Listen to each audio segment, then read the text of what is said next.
የኢትዮጵያና የሱዳን ጦር አንገት ለአንገት ተናነቁ። ድንበሩ እንደ ኤርታሌ የእሳት ሐይቅ የተፋጀ ነው። እጅግ ልዩ ሰበር ዜና ደርሶናል። እስከ ፍጻሜው ከኛ ጋር ከሆናችሁ ተሰሙታላችሁ። ኢሳያስ አፈወርቂ ለኢትዮጵያ በግልጽ የጦርነት ግብዣ አቀረቡ። ብልጽግናዎች ፈሪ ናቸው ብለዋል። ዝርዝር ዘገባ ይዘንበታል። እስራኤል ለኢትዮጵያ አጋርነቷን አሳይታለች። በቀይ ባህር ላይ ከኢትዮጵያ ጎን ቆማለች። ልዩ ዘገባ አለን። ክቡራትና ክቡራን የጥበብ ሚዲያ ቤተሰቦች በዛሬው ቆይታችን እነዚህንና ሌሎችንም ሀገር አቀፍና ዓለም አቀፍ እንዲሁም ቀጠናዊ መረጃዎችን በዝርዝር ወደ እናንተ እናቀርባለን። ጥበብ ሚዲያ በጋዜጠኞች የተመሰረተ ሚዛናዊና ተአማኒ መረጃዎችን በየዕለቱ የሚያደርሳችሁ ገለልተኛ ሚዲያ ተቋም ነው። ለቤቱ አዲስ የሆናችሁ ሰብስክራይብ በማድረግ የደወል ምልክቷን በማብራት የቤቱ አባል ትሆኑ ዘንድ በታላቅ ትህትና እንጋብዛለን። ለወዳጅ ዘመድ ወደ ሀገር ቤት ገንዘብ የምትልኩ ዓለም አቀፍ የንግድ እንቅስቃሴ የምታደርጉ አጠቃላይ በንግዱ ሂደት ላይ ላላችሁ ውድ ቤተሰቦቻችን ይረዳችሁን ዘንድ የዕለቱን የውጭ ሀገር ገንዘቦችን ዕለታዊ የምንዛሬ ዋጋ ነግረናችሁ ወደ ዝርዝር ዘገባዎቹ እናልፋለን። ጥበብ ሚዲያ የህዝብ ድምጽ ነው። ክቡራትና ክቡራን ቤተሰቦቻችን በዛሬው ዕለት በኢትዮጵያ ንግድ ባንክ አንድ የአሜሪካን ዶላር 151 ብር ከ6 ሳንቲም ተገዝቶ 154 ብር ከ6 ሳንቲም ይሸጣል። ፓውንድ ስተርሊንግ 198 ብር ከ3 ሳንቲም ተገዝቶ 202 ብር ከ3 ሳንቲም እየተሸጠ ነው። የአውሮፓ ዩሮ 176 ብር ከ5 ሳንቲም ተገዝቶ 180 ብር እየተሸጠ ሲሆን የስዊዝ ፍራንክ 184 ብር ከ9 ሳንቲም ተገዝቶ 188 ብር ከ6 ሳንቲም ይሸጣል። የኩዌት ዲናር 484 ብር ከ6 ሳንቲም ተገዝቶ 494 ብር ከ2 ሳንቲም ይሸጣል። የቻይና ዩዋን 21 ብር ተገዝቶ 21 ብር ከ4 ሳንቲም የሚሸጥ ሲሆን የተባበሩት አረብ ኤምሬቶች ድርሃም 41 ብር ከ2 ሳንቲም ተገዝቶ 42 ብር ከ1 ሳንቲም ይሸጣል። የሳውዲ ሪያል 40 ብር ከ4 ሳንቲም ተገዝቶ 41 ብር ከ2 ሳንቲም እየተሸጠ ነው። ኢትዮጵያና እስራኤል በቀይ ባህርና በቀጠናዊ የጸጥታ ጉዳዮች ላይ በጋራ ለመስራት ተስማሙ። በመካከለኛው ምስራቅና በአፍሪካ ቀንድ በተለይም በቀይ ባህር አካባቢ እየታየ ያለው የጂኦፖለቲካዊ ውጥረት በበረታበት በዚህ ወቅት የኢትዮጵያና የእስራኤል መንግስት ስትራቴጂካዊ ግንኙነታቸውን ይበልጥ ለማጠናከር ተስማምተዋል። የውጭ ጉዳይ ሚኒስትር ዴኤታ አምባሳደር ሀድራ አበራም ከእስራኤል የውጭ ጉዳይ ሚኒስትር ጌዲዮን ሳር ጋር በኢየሩሳሌም ባደረጉት ውይይት ሁለቱ ሀገራት በቀጠናዊ ሰላምና ደህንነት ዙሪያ ያላቸውን ትብብር ወደ ላቀ ደረጃ ለማሸጋገር መወሰናቸው ተገልጿል። የውጭ ጉዳይ ሚኒስትር ዴኤታ አምባሳደር ሀድራ አበራ ከእስራኤል የውጭ ጉዳይ ሚኒስትር ጌዲዮን ሳር ጋር በኢየሩሳሌም ባደረጉት ውይይት ሁለቱ ሀገራት በቀጠናዊ ሰላምና ደህንነት ዙሪያ ያላቸውን ትብብር ወደ ላቀ ደረጃ ለማሸጋገር መወሰናቸውን ገልጸዋል። ይህ የከፍተኛ ባለስልጣናት ምክክር በዋናነት በቀይ ባህር አዋሳኝ የባህር በር መስመር ላይ እየተጋረጡ ያሉ የጸጥታ ስጋቶችን በጋራ ለመከላከልና የሽብርተኝነት እንቅስቃሴዎችን ለመግታት በሚያስችሉ ጉዳዮች ላይ ያተኮረ ነው ተብሏል። በቅርቡ በኢየሩሳሌም ለሚካሄደው አራተኛው የኢትዮ እስራኤል የፖለቲካ ምክክር መድረክ እንደ መነሻ የታየው ይህ ውይይት ሁለቱ ወገኖች በቀጠናው ሰላምና መረጋጋት ለማስፈን መረጃን በመለዋወጥ በቅንጅት መስራት ለሁለቱ ሀገራት ብሔራዊ ጥቅም ወሳኝ መሆኑን ገልጸዋል ነው የተባለው። ከጸጥታው ዘርፍ ጎን ለጎን በሁለቱ ሀገራት መካከል ያለውን የኢኮኖሚ ትብብር ይበልጥ ለማሳደግና ጥልቅ ለማድረግ ሰፊ ፍላጎት መኖሩም ተገልጿል። በተለይም ኢትዮጵያ እያከናወነች ያለችው ሁሉን አቀፍ የኢኮኖሚ ማሻሻያን ተከትሎ እስራኤል በቴክኖሎጂ ሽግግር፣ በዘመናዊ ግብርና፣ በውሃ አጠቃቀምና በኢንቨስትመንት ዘርፎች ያላትን ዓለም አቀፍ ተሞክሮ ወደ ኢትዮጵያ ለማምጣትና የሁለትዮሽ የንግድ ልውውጥን ለማሳደግ በሚቻልባቸው መንገዶች ላይ መግባባት ላይ መድረሳቸው ተገልጿል።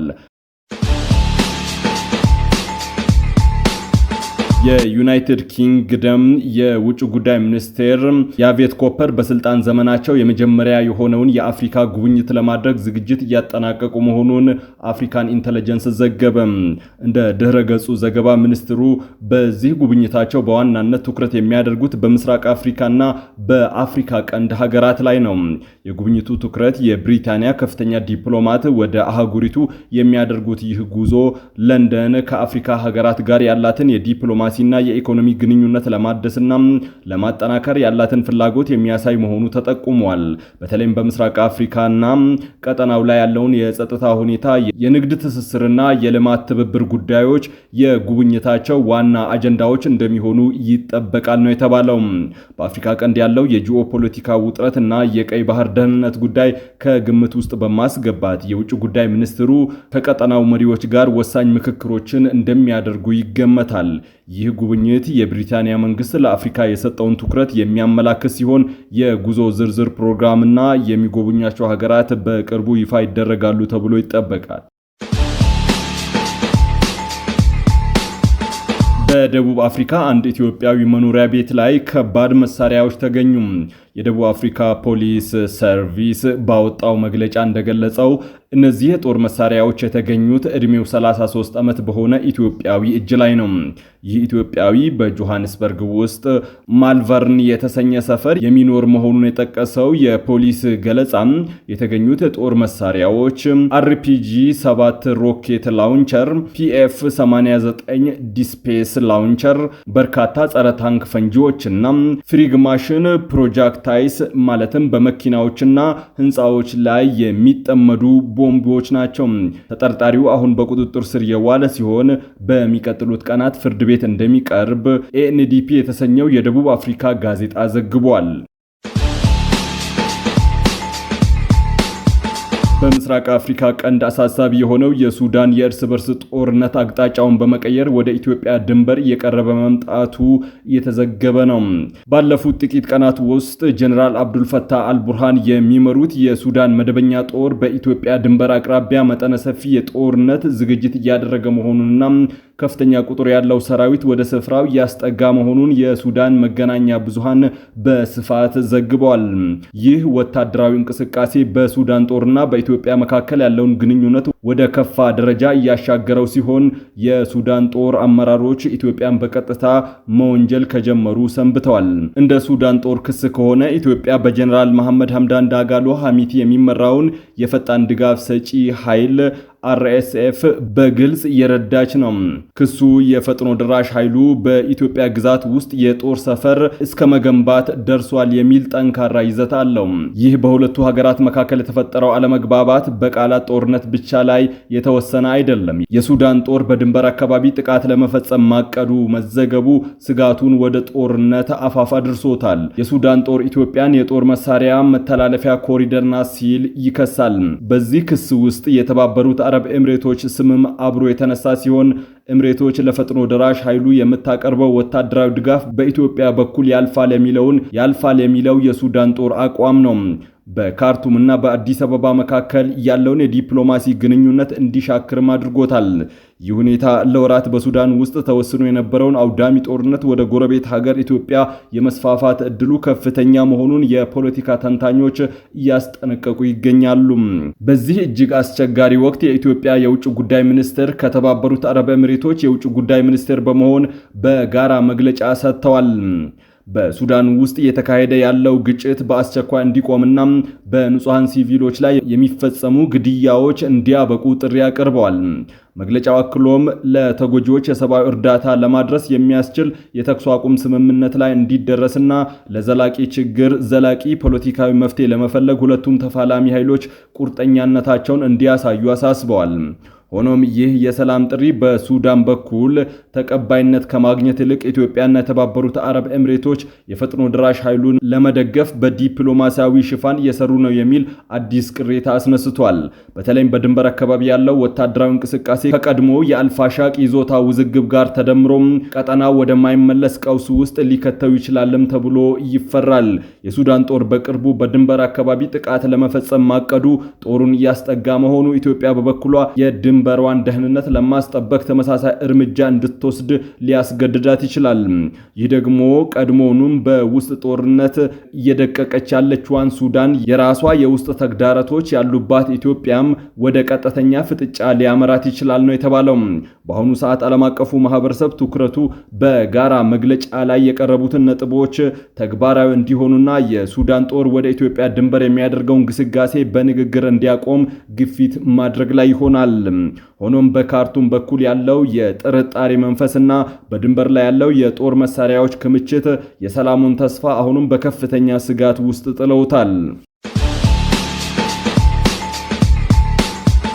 ኑ ግጠሙን ይውጣልን ሲሉ ኢሳያስ አፈወርቂ በይፋ የጦርነት ጥሪ ያቀረቡ። ለ3 አስርት ዓመታት በብቸኝነት ኤርትራን የመሩት ፕሬዝዳንት ኢሳያስ አፈወርቂ በሀገሪቱ ቴሌቪዥን ጣቢያ ቀርበው ቃለ ምልልስ አድርገዋል። ፕሬዝዳንቱ በዚህ ቃለ ምልልሳቸው እኛ ውጊያን የምናቀው በወሬ አይደለም በተግባር ነው በማለት ብልጽግናን በፈሪነት በመዝለፍ ይዋጣልን የሚል ይዘት ያለው መልእክት አስተላልፈዋል። ከዚህ በተጨማሪም ከአሜሪካ ጋር ያላቸው ግንኙነት ለማሻሻል ቢፈልጉም በትራምፕ ፊት ግን ሞገስ ማግኘት እንዳልቻሉ ተናግረዋል። ሶማሊያ ከተባበሩት አረብ ኤሚሬቶች ጋር ያላትን ስምምነት ማቋረጧን ተከትሎም ዩኤኢ ወታደሮቿን ከቦሳሶ እያስወጣች ነው።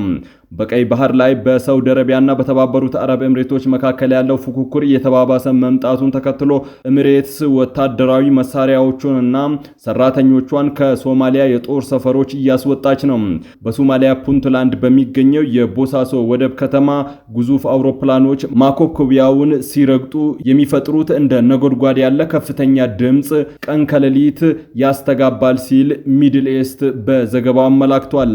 እንዲህ አይነቱ በረራዎች ባለፉት 2 ዓመታት የተለመዱ ቢሆንም ሰሞኑን በቦሳሶ የአየር ኃይል ጣቢያ የሚያርፉት አውሮፕላኖች ቁጥር በከፍተኛ ሁኔታ እየጨመረና እየተፋጠነ መጥቷልም ብለዋል። አሁን ላይ ግን ትኩረታቸው ሙሉ በሙሉ የተባበሩት አረብ ኤሚሬቶችን የደህንነት አባላትና ከባድ የጦር መሳሪያዎችን በማስወጣት ላይ ብቻ መሆኑ ተመላክቷል። ሀገሪቱ ይህንን የምታደርገው የሶማሊያ ፌዴራላዊ ሪፐብሊክ ሚኒስትሮች ምክር ቤት የሀገሪቱን ሉዓላዊነትና ህገ መንግስታዊ ስርዓትን ለመጠበቅ በሚል ከተባበሩት አረብ ኤሚሬቶች ጋር የነበረውን ሁለትዮሽ የጸጥታና የመከላከያ ስምምነቶች በይፋ እንዲቋረጥ ማድረጉን ተከትሎ ነው። የሀገሪቱ የሚኒስትሮች ምክር ቤት ባሳለፈው ውሳኔ መሰረት እርምጃ የተወሰደ ሲሆን የሶማሊያ ፌዴራላዊ ሪፐብሊክ የግዛት አንድነት ህገ መንግስታዊ ስርዓትን ለመጠበቅ ሲባል ነው ተብሏል።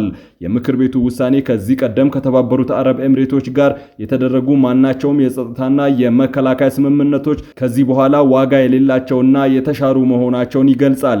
የዜና ምንጩ የጦር ኃይሉን መውጣት ከቀጠናዊ ውጥረት መባባስ ጋር ያያያዘው ሲሆን ድርጊቱ የተፈጸመው በሳውዲ አረቢያና በተባበሩት አረብ ኤሚሬቶች መካከል በቀይ ባህር አካባቢ ያለው ፉክክር በጠነከረበት ወቅት መሆኑ አመላክቷል። ክቡራትና ክቡራን የጥበብ ሚዲያ ቤተሰቦች ለሰዓቱ የመራረጥናቸው ዘገባዎቻችን በዚህ አብቅተዋል። ከኛ ጋር በመሆን መረጃን ከጥበብ ስለተከታተላችሁ ከልብ እናመሰግናለን። ለቤቱ አዲስ የሆናችሁ ሰብስክራይብ በማድረግ የደወል ምልክቷን በማብራት የቤቱ አባል ትሆኑ ዘንድ በታላቅ ትህትና ጋብዘን ተሰናበትን። ሰላም።